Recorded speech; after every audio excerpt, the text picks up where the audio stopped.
Great. I hope you're all well. Today we're going to talk about the topics that were not clear. So it's a recap class. As it's our last class for research methods, I was hoping that we could recap a few things and then you could ask your questions. I asked you to put your questions on the Google Doc. Some of you did that, which was great. I'm hoping that I can address those questions, and I've been taking feedback from you. I've taken feedback from you twice, so the topics that were not clear, we can discuss them as well. Okay. Um, the topics that we have covered so far are these. So we started before the midterm, like the very beginning of the semester, January. We started with what is research. We talked about the research process. We talked about empirical and non-empirical research, in which we talked about qualitative, quantitative, and textual analysis. We also talked about research questions, literature review. We then moved to online in June, and we had these topics: conducting research interviews, observations, qualitative data analysis, reader response theory, writing a research proposal, and then writing a thesis. Now, these are things that you have talked about. So we have talked about so far, and as from your feedback, I saw that these were the topics that were still not understood by many of you. So I want to recap those today. I want to hope I hope that these would be clearer after today's class. And we're going to talk about the research process, sampling in interviews, qualitative data analysis, and writing a thesis. Okay. Um, if there are any questions, I have time at the end where you can still ask your questions, and then we can move on. And during as well, if there are any questions, or if you think there are other topics that you would like to be discussed today, you can write them in the chat, and then I can try and address as many things as possible. Okay. So do write your questions, your comments throughout the class in the chat, so I know what queries there are. We'll start with the research process. So what exactly is a research process? What are you supposed to be doing?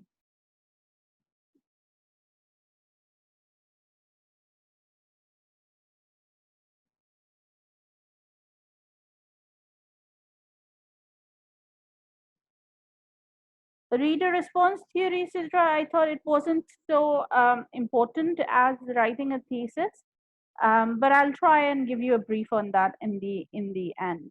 Okay. All right. So research process. I'll keep it full screen so you can see a bigger font. Right. So first of all, the thing that you need to do, if you haven't already done that, is you need to decide what topic you're interested in. Okay. This can be based on something you have observed, you've seen it, you have read about it, or you're interested in it. So, first of all, decide what you want to research on. It can be something very broad. I want to do textual analysis. Okay. Which genre? I'm interested in poetry. Okay. Which poet? All right. So, ask yourself these questions and try to narrow it down to a topic. All right. So I want to do qualitative research. All right. About what? Perceptions of students. Okay. Regarding what? And asking these questions from yourself will allow you to narrow it down, to bring it down to a specific topic. Okay.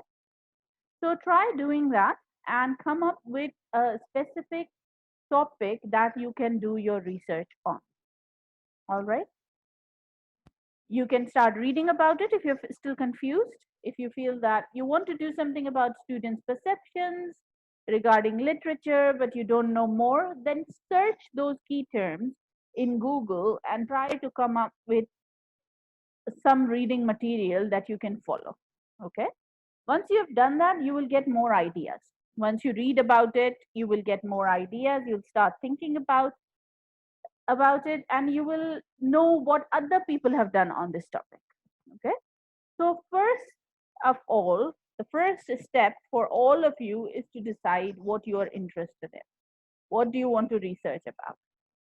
Then design your research questions. We have talked about how to formulate good research questions. They need to be clear. They need to be linked with literature and theory. They need to be linked with each other. And they need to be open questions, not just yes or no questions. Okay. You can consult Bryman 2012 on the criteria for good research questions.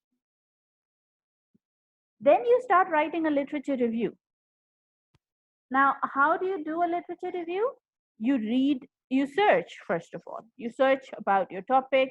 You see what articles are there. You read them, see if they are relevant. If they are relevant, you take notes. Okay, you take notes with references.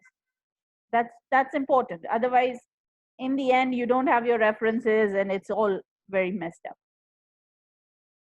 So once you've read enough, start writing the literature review. Keep a record of the references and add them to the reference list. Okay. So from the very first step, be very organized. Try and formulate a reference list. Try to write things in order, in alphabetical order in the list, so that you do not face problems later on. So you have done your literature review. Now you need to decide your methodology. Read methodological literature if you're doing empirical research, that is qualitative or quantitative, or read literary theory books if you are doing non-empirical research, that is textual analysis. Okay. So reading is the key. You can't get away from that in research. Okay. It's not like fiction. Story samjh mein achi wahi, aane agya baan karna. It's not like that. All right. So it's about reading what other people have said who are experts in the field and basing your ideas on that. Okay, it's very important that you start reading about your topic. You read and then you decide which method you're going to use. So am I going to use interviews? Am I going to use observations? How am I going to select my participants? So decide all those things and write your methodology chapter on that. I think it was Nida's question in the Google Doc that I have said something about choosing a framework. So how exactly do we choose a framework? Now, if it is a textual analysis, what you do is you decide which theory you're going to use. Okay. After you've decided the theory, you have to decide the theorist as well. Okay. So you can't just say, I'm going to do feminism in a doll's house. That's a very broad theory. That's a very broad movement. So you have to specify whose idea of feminism you're going to use. So you are going to specify that I'm going to use Showalter's idea of feminism. I'm going to use Virginia Woolf's idea of feminism. I'm going to use Simone de Beauvoir's idea of feminism. So whichever theorist you select, you read about that. How do you select it? You read about it. Okay. Read Tyson. There would be a lot of theorists given in it, and then you can select one. People have done that, but it's not advised at this stage. Okay. At this stage, I wouldn't advise you to select more than one theory in your thesis because it will make it more complicated. So it's easier and it's more straightforward at your level to select just one theory. It is possible to select more than one, but it should be easier to select just one. Okay. Sorry.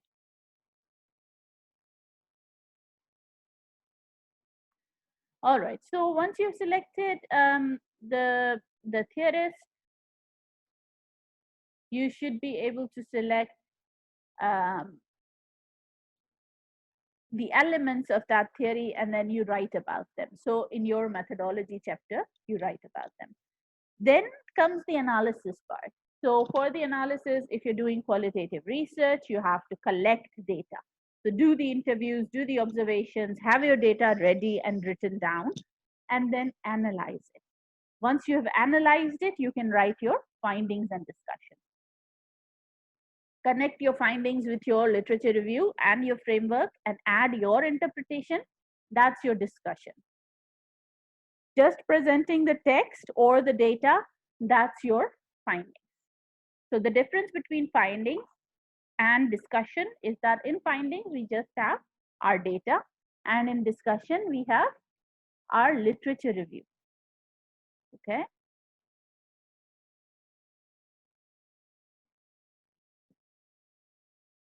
Finish your thesis by adding a conclusion, which is a summary. Then you add an introduction, which is a background and structure of your thesis, an abstract, which is again a summary, but a very short one, 200 to 250 words. Then you have to proofread it. That means check for any mistakes, spelling, punctuation, pronunciation. Format it, arrange it properly. Headings should be bold. The text should be Times New Roman, whichever font you prefer, but Times New Roman is what I prefer. That's why I'm saying it. Okay. And add a table of contents, add acknowledgements, dedication, everything. And then you can submit.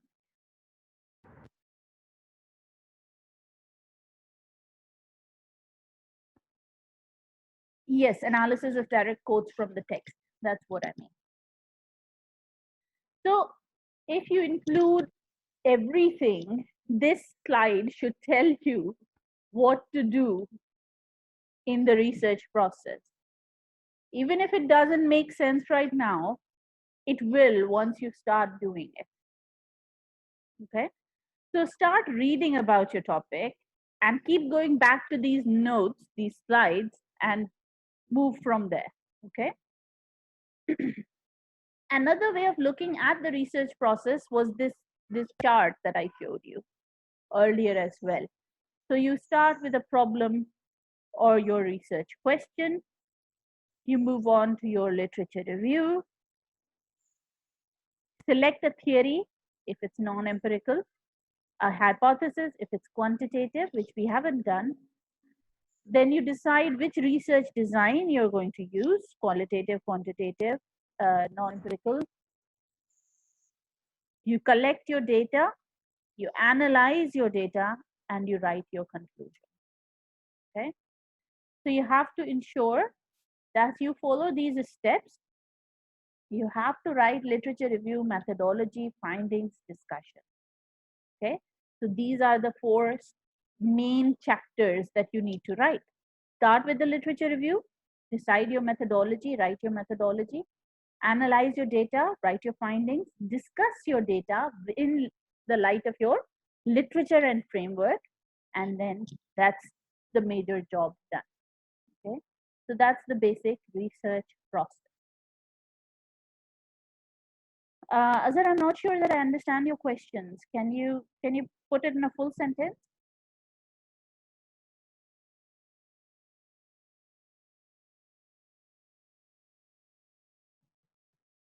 All right, so this is the research process. Are we okay with the research process? Is it clear? Should we move on to sampling?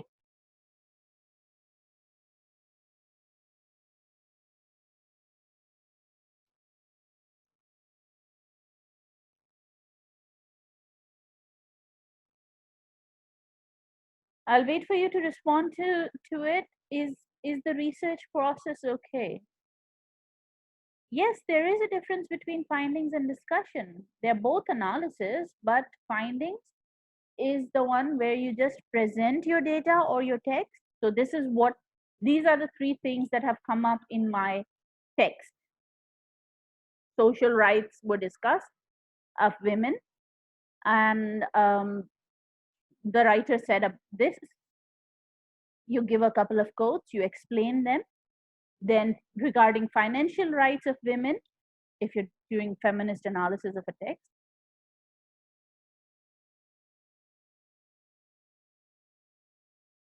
Still not a complete sentence, is it? Feel free to write it in Sindhi, okay? I'm not sure what you mean. All right, coming back to your question, Nida, I was saying that in findings, we write what the text says. And in discussion, we interpret what we said in the findings. So if in your findings, you're saying that the participants talked about um, different novels that they prefer in literature, then in the discussion, you will interpret that. You will connect that with literature. Okay, let me show you an example. Let me. So you have to cite your. I said it's okay. You can write it in Sindhi, all right? Write in a private message to me. Um, so who is that?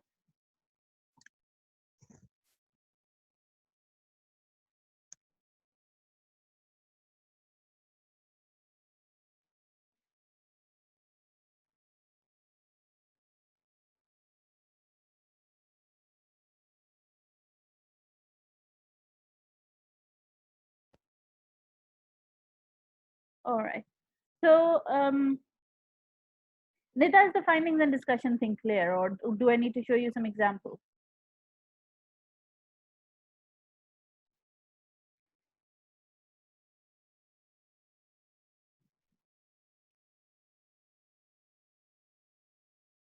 Still confused. Okay, I'll show you some examples when we come to writing a thesis part.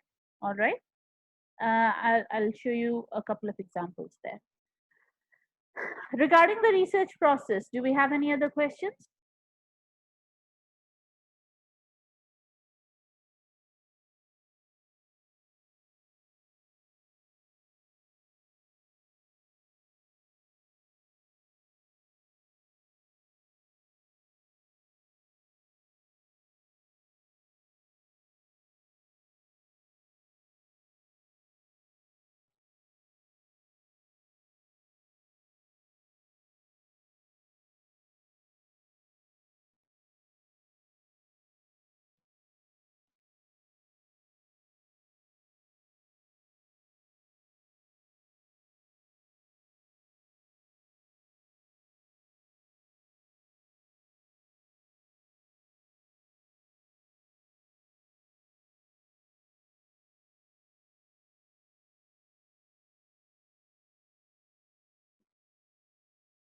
All right. Here you go. So I was doing this analysis of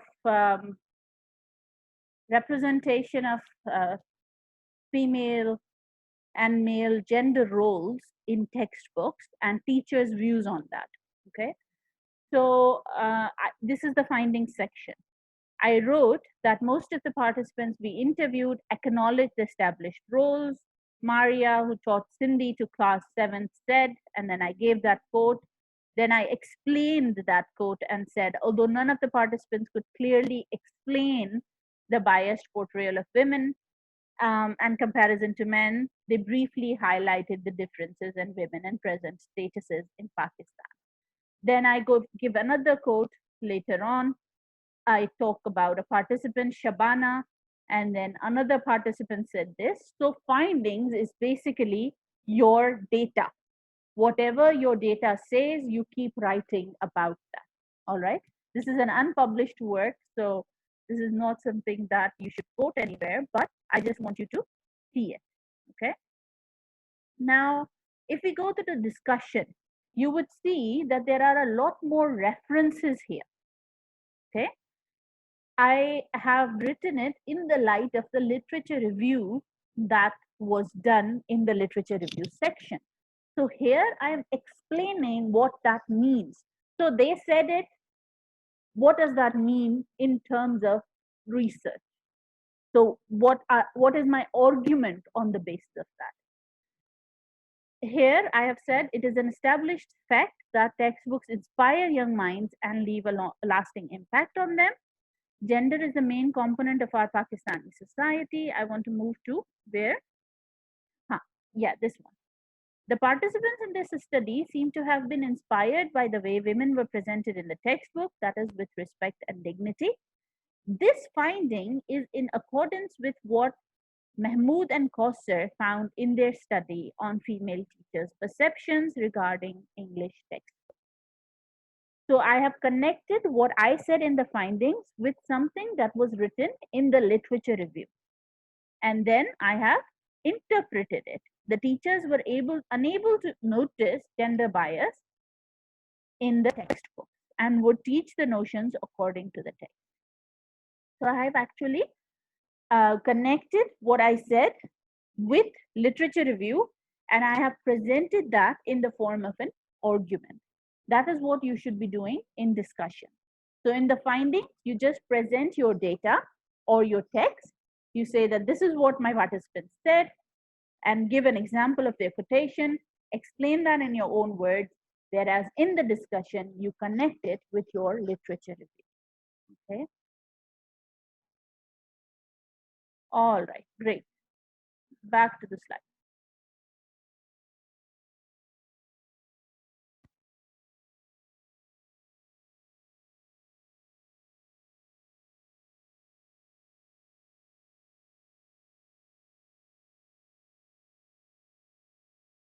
All right, another question that was there in the Google Doc was about sampling. Now, I had explained to you that in qualitative research, we have population and we have a sample. So a population is a complete set of people that you can do your research on. Anybody that you could do your research on would be population. And if you select 10 or 15 or 12 out of those to research on, to collect data from, that would be your sample. So a sample is the subset of that population that you select and collect your data from. I've given an example, if you could please read that.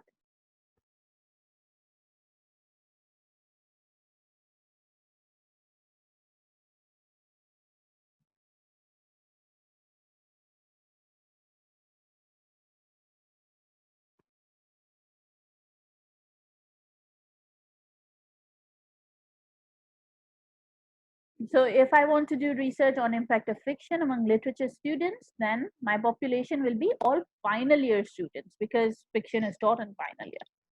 And then if I select 20 participants to interview, these 20 are my sample. Is population and sample clear to everybody? Now, this sampling needs to happen based on some reasons. You can't just say, I'm selecting roll number 1 to 20. You have to give a reason for that. Why are you selecting roll number 1 to 20? Why are you selecting 5 men, 5 women? Is that important for your research? So, what are the reasons that you are selecting your sample that needs to be understood by the researcher and explained to the reader in the methodology chapter? This will only apply to those who do qualitative research. If you're doing quantitative research, well, you won't, I don't think anybody among you is doing quantitative research, but if people are doing quantitative research, that's probably in linguistics. If you're doing textual analysis, you don't have a sample. Okay. Now, within sampling, we have two kinds, probability and non-probability samples. Probability sampling is used in quantitative research. Now, in quantitative research, the thing is there are too many participants. So they do research with 600 participants, 500 participants, so hundreds of participants. Whereas in qualitative research, we do a smaller number, 10, 20, 30 is a lot. 30 is a lot in qualitative, okay? And 100 is even okay in quantitative, depending on what kind of analysis you're doing, what kind of research questions you have. But 100 is common in quantitative, right? So in quantitative research, they select their sample more thoughtfully. They decide in a way, and there are mathematical formulas and analysis behind that. They decide in a way that everybody in the population gets an equal opportunity to be selected. Okay, so that they can claim at the end that their findings are applicable to the whole population. They can claim generalizability. So like in the previous slide, there was this example that I select 20 participants to interview from final year students. Now in final year, there are, let's say, 150 participants, 150 students. In my research, I cannot claim that all final year students believe that fiction is impactful if only my 20 participants have said it, because this is not generalizable. I cannot make that generalization. But in quantitative research, that generalization is possible because they select their sample very thoughtfully and carefully. Okay. So probability sampling is not something that we are concerned with, but you should know that it's the one that is used in quantitative research in a way that they can make generalizable claims later. All right. Non-probability sampling is a method of sampling wherein it is not known that which individual from the population will be selected. Okay. So we don't know which individual will be selected. It's used in qualitative research. Some of the kinds are purposive sampling, snowball sampling, and convenience sampling. What are those three kinds? These are the kinds of non-probability sampling. Snowball sampling is that in which you interview one person and you ask them if they know anybody who you can interview, and then you go to that person, you ask them for their contacts, and it builds up like a snowball rolling on snow, gathers more snow and becomes bigger. Okay, that's the concept. Comes from an English person, so they know what snowballs do. We don't have much of an idea there. We have hardly seen snow in our life.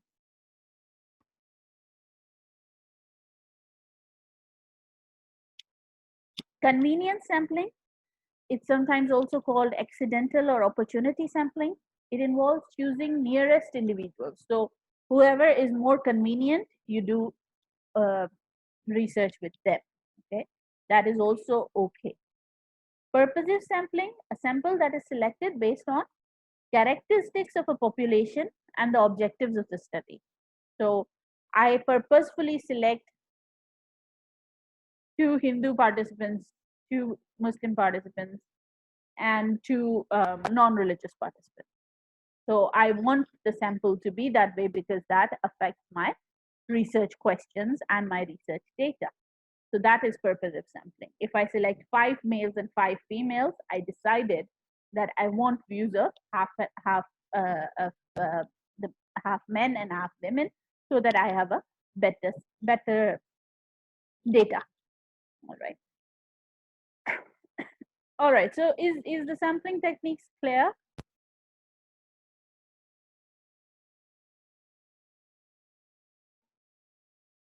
Any questions about sampling?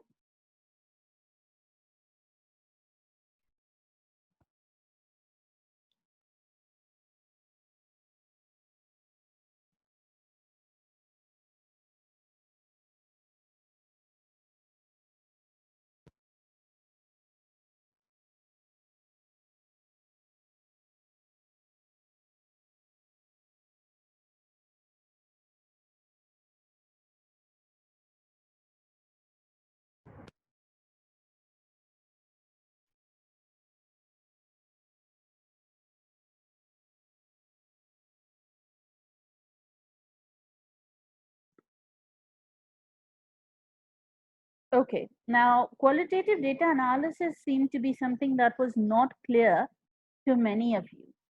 Now, in qualitative data analysis, what we do is we collect our data.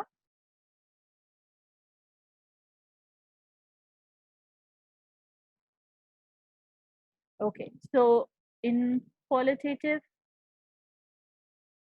data analysis, the first thing that needs to be done is decide how you will collect data.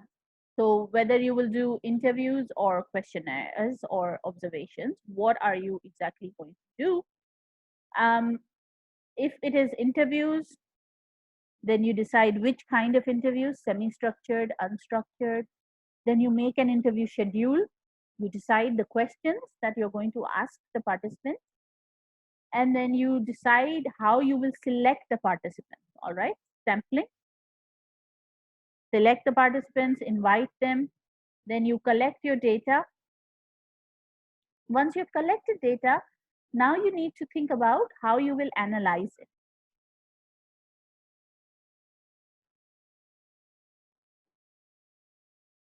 Now, what we know so far is thematic analysis method. There are many analysis methods of qualitative research, but thematic analysis is the most common one. Now, within thematic analysis, what we need to do is we need to um,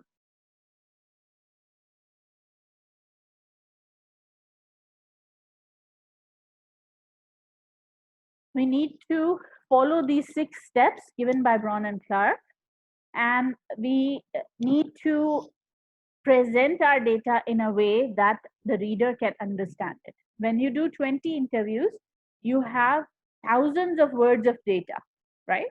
And you have to write the findings chapter in 1500 words. Okay. So if you have 10,000 words of data and you need to present it in 1500 words, you need to organize it in some way. Organizing means you need to put similar data together. Okay. You need to see what are the things that many participants have said. If many participants have talked about the same thing, you put them under one title. Okay. For that, you need to start giving the data those titles. And those titles, we call them codes. In qualitative research, we call them codes.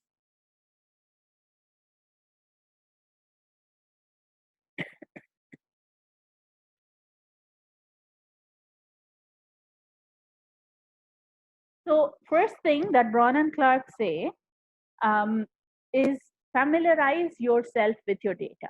So read the data, transcribe it, become very familiar with what your data says. That will help you with the analysis. Okay. So you have to read your data, you have to write it down. If it is in audio, if you've collected interviews in audio, you have to write it down. And then you start giving those topics to your data. So what is the person talking about here? He's talking about his education. She's also talking about her education. He went to a private school, call it private school. He went to a public school, call it public school. And then in the end, you would see that there are 5 people who went to private schools and there are 15 people who went to public schools. And then you can write that together. Okay. That will help you see your data more clearly. So first thing that you would need to do is read the data. Secondly, you will code it. You will give topics to all your data. Once topics are given to all data, you read the entries under each code together to see if there are any patterns. Say, for example, one of my students is doing his analysis on spirituality in Alec Shafak's novel, 40 Rules of Love. Okay. So he collected interviews with people who had read 40 Rules of Love, and he coded those interviews. Okay. He wrote those interviews down, he coded them, and then he was able to see that there are a lot of people who have said that they are not spiritual, but they were still able to see some links to spirituality in the novel. And then after reading the novel, they were able to connect things in the novel with their own life. He was only able to see this pattern once he has coded everything and he had put that in the table. Okay. So you have to code all your data and then notice that under each code, are there any patterns? On the basis of these patterns, you will design your arguments in response to the research questions. These are your themes. You have to read your themes, you have to revise them, you have to give them headings, and then you write thesis or article. Okay. Say, for example, I will show you some coding that I've done.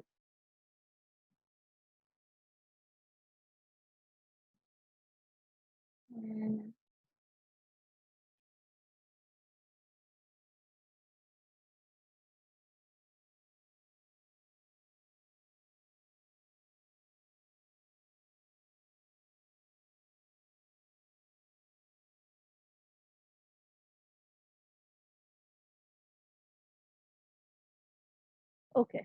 So this is what his coding looks like. That's my student's coding that I was telling you about. He's doing his MPhil, okay? Um, so he gave code to all his data and then he organized them in this table. So people talked about whether they were religious, secular, non-religious, or Sufi. And those all he gave one heading, religious affiliation. And these are all the quotes that were under religious affiliation. So he wrote all the quotations. He put them in a table like this so that he would be able to identify the patterns in his data. So those who were religious, what did they say about impact of spirituality? Those who were non-religious, what did they say about impact of spirituality? And that can be one of his arguments. So you do the coding on the transcripts first, on your written interviews, then you analyze them and you put them in a table. You see what are the patterns there and you write that down. Okay. So in your findings chapter, you will start writing them down like I showed you before. All right.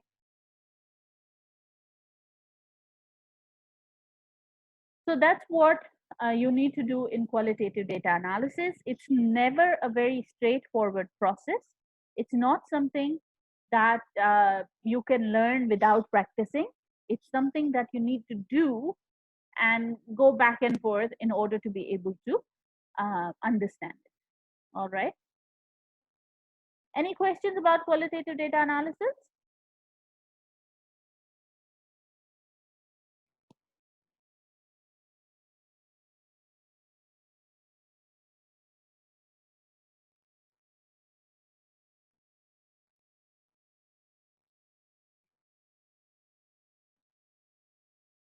Is it clear? I'm even scared to ask if it's clear. Thank you, Shurina. How about others? Hafiz, is it clear to you? Abdul Ghafoor? Bisma? Jeevat, Chazeb, Myra?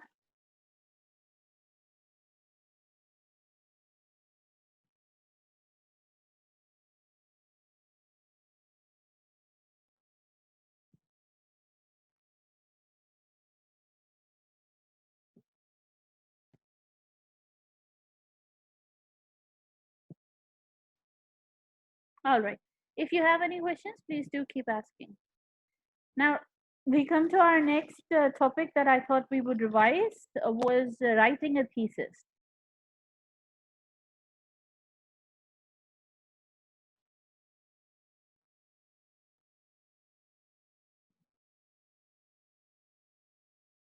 Azhar has asked a question about qualitative data analysis. There are some softwares for qualitative data analysis, but they're not free. Okay. Atlas T and NVivo, they have free trials. You can get a 30-day free trial with NVivo. Sorry. I'll write their names down. NVivo, Atlas T. These are two softwares that are common, but these softwares are not for your level because you won't be doing too many interviews. You won't be doing very long interviews. So it's okay if you do it in Microsoft Word. Okay. So try using Microsoft Word and try creating tables like the one I showed you so that it will be easier for you to process because the software itself is takes time to get used to it. Okay. You need to learn how to use the software. So this was not the slide. Writing a thesis. When we're writing a thesis, we have these contents of the thesis. First is the abstract, even though you write it at the end, but it comes at the beginning. Okay. It's 200 to 250 words. You write a short summary of what you have done. So an abstract is a very comprehensive summary of your whole thesis. You can only write it after you're very clear about your thesis in your own mind. Okay. You cannot write clearly until you are clear yourself. So it's important that you understand that clarity is important in everything. You can't You can't just confuse the reader with the big long words. Okay, try to be sure about what you're trying to say. Once you're sure about it, put it in easy, simple language, and that's it. Don't need to use very big, long, complicated words. That's not how academic writing works. So in the abstract, you will start with this study is about, say, feminism in a doll's house, or existentialism in Waiting for Godot, or Oedipus complex in Sons and Lovers, something like that. All right. So you said this study is about in one sentence. My main research question is, you gave your research question. A lot of studies have been done on this topic. You explain the studies, what do they say in one or two sentences. Then you move on to your methodology. You explain your method in two sentences, hardly two sentences, one or two. Then you give your main arguments. So what are you arguing in your thesis? And then you give your recommendations. So in 8, 9 sentences, 200 to 250 words, you have explained your whole thesis. It's a difficult job. It takes time, and you need to revise and rewrite and ask people to read it. If you're a keen researcher, you would do that. Okay. Then you write a table of contents, everything that is there with headings and page numbers. Then you give acknowledgements, dedications. People give that all the time in their thesis. People spend a lot of time on their thesis. They take help from a lot of people. So they want to show their gratitude through these acknowledgements. It's good to write them, but they're optional. They're not compulsory. Okay. Then your first chapter, the introduction, it's 800 to 1000 words. It includes background of your topic, a rationale of your topic. Why are you doing this research? How did you get interested in this research? What was your research question? And then the structure of the thesis. Chapter 1 includes this, chapter 2 includes this, chapter 3, chapter 4. You talk about all the chapters in this one chapter. Now, as I said, for abstract, you write it later. Similarly, for introduction, you write it later. The first chapter that you would write is your literature review. Introduction is your last chapter, and abstract is the last thing even after the introduction. Okay. So even though they are organized like this is not the way that you will write them, because you don't know the structure of your thesis until you've written the whole thesis. Okay. So chapter 1 will be written afterwards. Chapter 2 will be the first chapter that you will write. It's a literature review, as we've talked about a number of times. You've done it in your assignments as well. It includes a review of previous research on the topic. Very windy outside, that's why I keep looking the other way.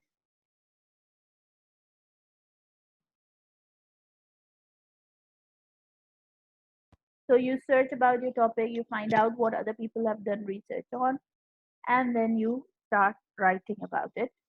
In 1500 words, you have to talk about everything that has been done on your topic. You can break it into sections. 3 to 4 sections is more than enough.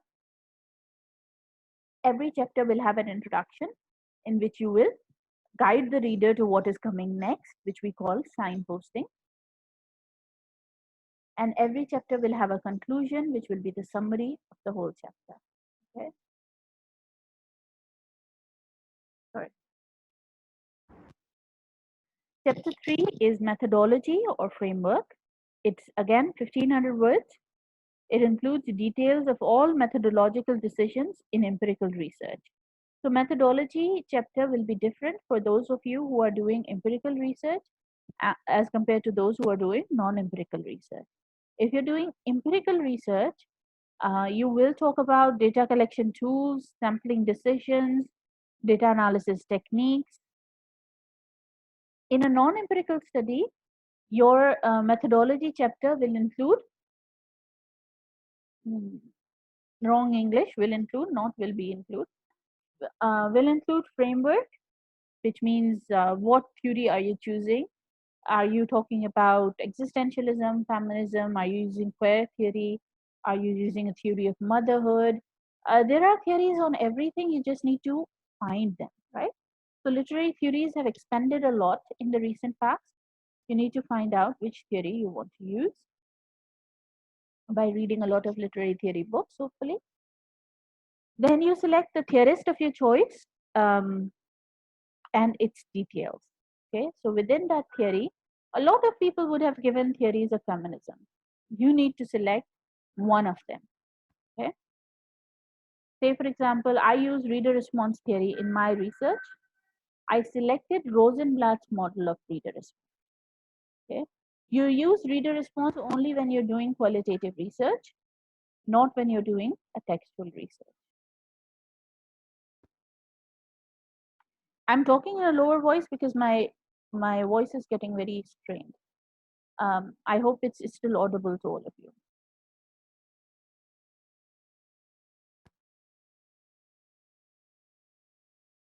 So, in a non-empirical study, you will talk about the choice of your theorist and its details. For example, if you choose feminism, then you have to specify whether you want to use Virginia Woolf's feminism or Showalter's or Beauvoir's and then explain it. It's easier to explain a framework if you divide it into elements. Say, for example, Virginia Woolf's feminism talks about social and financial rights a lot more than any other thing. So I could divide it into two elements and I could say that she talks about social rights of women and she talks about financial rights of women. And then within social rights, she talks about these things. Within financial rights, she talks about these things. It will be easier because then I can use these elements to analyze my text as well. If I have taken Nora's character from Doll's House, I could say that she has some social rights, but she doesn't have any financial rights because she is financially dependent on her husband. Okay? So I could say that Virginia Woolf's model applies to Nora in some ways because she is deprived of her financial rights, but socially she is a very independent woman and she has her own rights in that regard. Okay? So it will be easier for me to analyze if I have elements of my framework. So I'm looking at the text through those elements. All right. Then comes your findings chapter. This is the presentation of your data or your text to the reader. Okay. You're presenting your text. You're not interpreting it yet. You're just presenting it. In case of empirical studies, you have to code your data and see patterns in the codes and write about them. In case of non-empirical studies, you have to see where each element of your text is presented in your chosen work and write about each element in a separate section. Okay, this is still very similar to the coding process. Your codes can be your elements of your theory. Okay,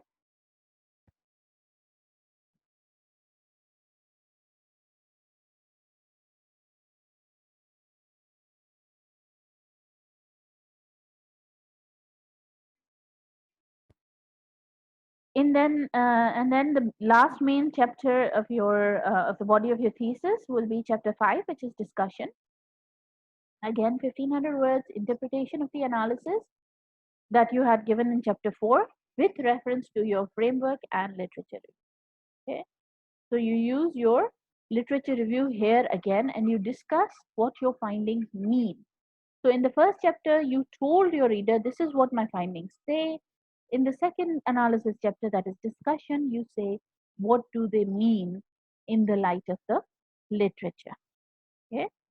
So interpretation, your interpretation, connection to literature review, connection to framework with references will come in the discussion. Chapter 6 is your conclusion. It's an 800-word summary of your thesis. You will summarize your whole thesis again here with few recommendations. Recommendations are suggestions. Suggestions for practitioners, suggestions for teachers, for future researchers, for students, whoever your research uh, is about, okay, is concerned with. Appendix is optional. Anything extra that couldn't be put into the text, like an interview schedule or an invitation letter, a transcript, a consent form, you can include them. Don't overdo it. Don't include a lot of things. Just include one transcript. That's more than enough. I would never include a transcript, but sometimes supervisors would ask you to do it, and that's okay. Um, Interview schedules, I would always put them in the appendix. Consent forms, I'll put them in the appendix because I think that the reader should see that we took effort to formulate these documents, which we used for our data collection. Okay.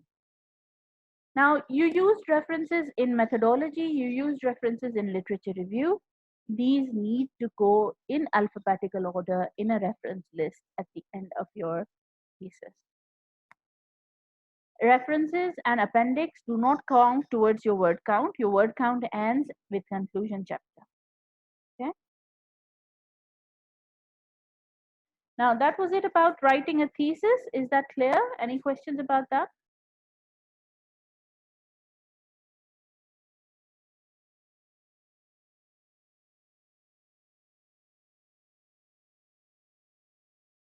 Is writing a thesis clear? Do we have any questions?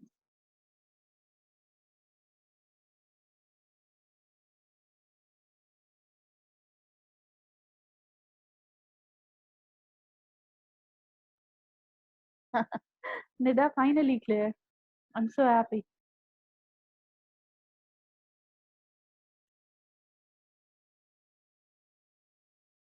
Where are you guys getting all these emoticons? Why can't I do them? How do you give a thumbs up on a Zoom chat? Azhar?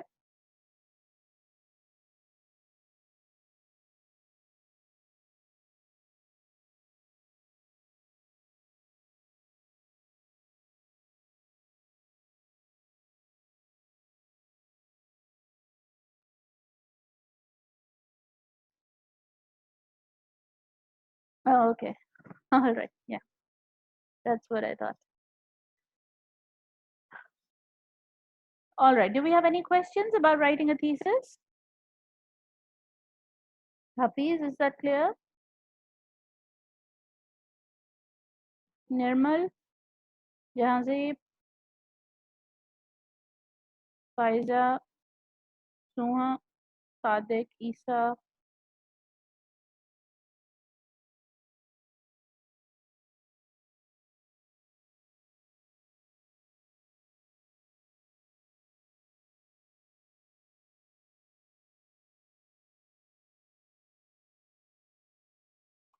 Okay, now it's time for your questions. Please ask any questions that you have about your um, research methods, class, anything relevant to research that is not clear. Somebody had asked a question in the Google Doc about variables. What are variables? What are dependent and independent variables? Variables are used in quantitative research. So as long as you're not using quantitative research, you don't need to worry about them. So in qualitative research, we don't use variables. In textual analysis, there are no variables. So that's fine. There was a question about sampling. I think it's done now. Is it clear? Whoever had asked it, was it Nida or Sharina? Um, and I think, is there anything about it that wasn't clear?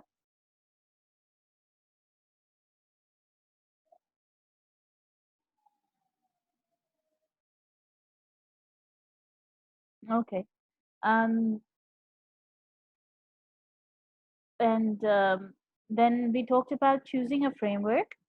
How do we choose a framework? You have to read literary theory books regarding your chosen theory and select one model given by a particular theorist. Okay. So you have to ensure that you go to a general book like Dyson and you read about whatever theory you're interested in and you choose one theorist from it and then you read different works of that theorist to understand it. Okay. How do we use references in literature review? Let me show you.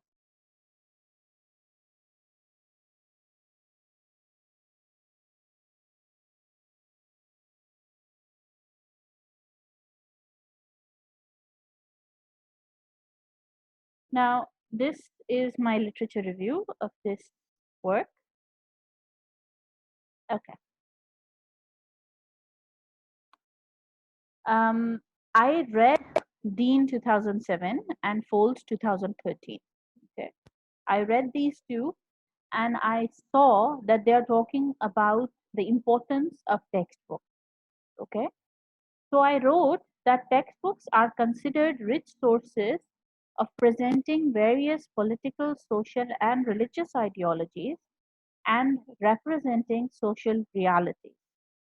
Dean 2007, Folds 2013. Okay.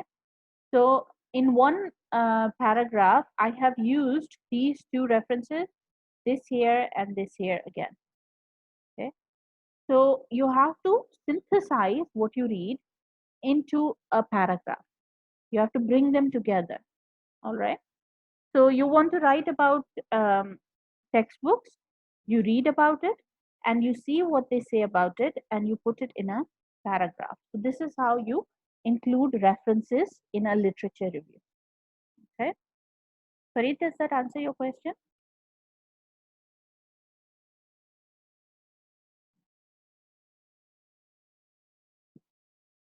Nida, that's a good question. Let Farid answer me, and then I'll move on.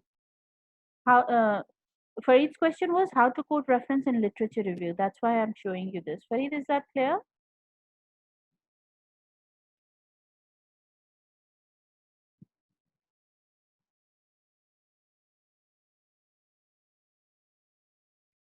Okay. Nida, you've asked about Hawthorne effect. Let's see. Okay.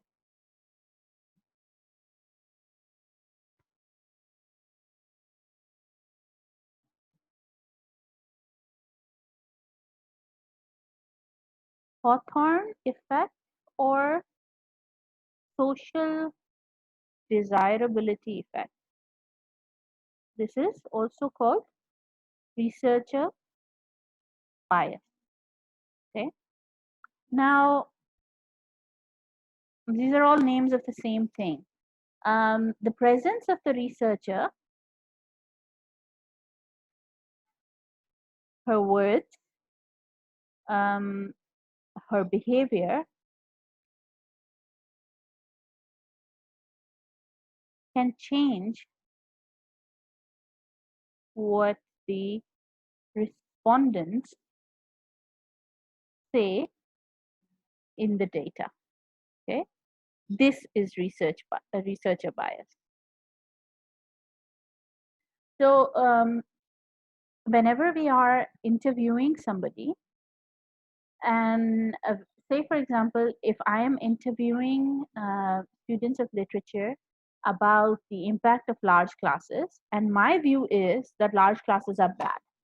Okay, and I ask them questions with with with a smile on my face, and I say, "What are the positives of a large class?" They can see that I don't think that there are any positives in a large class, and that would impact them psychologically, and they would respond in that manner. We don't necessarily always want a conflict. Normally when two people talk, they don't want a conflict. हम झगड़ा तो नहीं करना चाहते ना किसी से. हम usually वही बात बोलते हैं जो अगला सुनना चाहता है. Generally conversations में यही थी हुआ, right? So if as a researcher we need to be conscious of that. We need to be very, very conscious that through our body language, through our expressions, through our questions, we should be very neutral so that the researcher, respondent, the interviewee can say whatever they want to say without having to think about what we will do, what we will think about it, or how we will judge them. Okay? So we need to give them a free, open space in which they can openly talk. That's how we reduce researcher bias or social desirability effect. We ask questions that are not leading. Our questions should be completely neutral. Our expressions should be neutral, and we should ensure them that we want to know their opinion. We are interested in their opinion. It will be very anonymous. It will be not. It is not something that we are here to judge about. We just want to explore this. Okay, so as researcher, it's our responsibility to ensure that there is an open environment where they can openly ask these things. So that is how you reduce the researcher bias. Not an in-text citation. Alphabetical order is only followed in the reference list. It's not possible to do it in the text, because in the text you just mention the reference of any that is relevant. Okay, so any author that is relevant, you mention them. Nida, is the Hawthorne effect clear?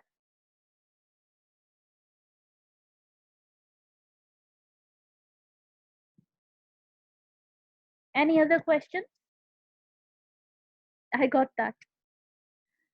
Obviously, clear is not a word. Um, any other question? Any topics that are not clear? Any questions that you want to ask?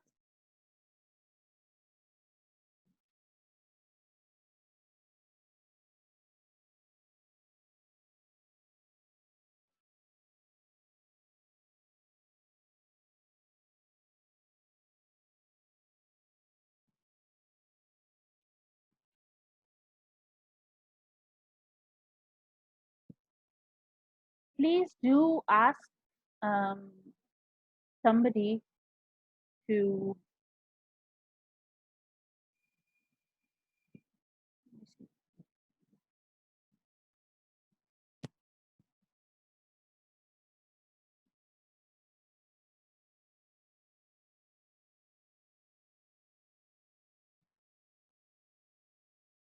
All right. So if there is any other question, please do write in the chat. If not, we will end the class. And I hope that we get to know about exams soon. We have not been informed by the university as yet, so we do not know. As soon as we are informed, I'm hoping that we can have a session, if time allows, if time limits allow.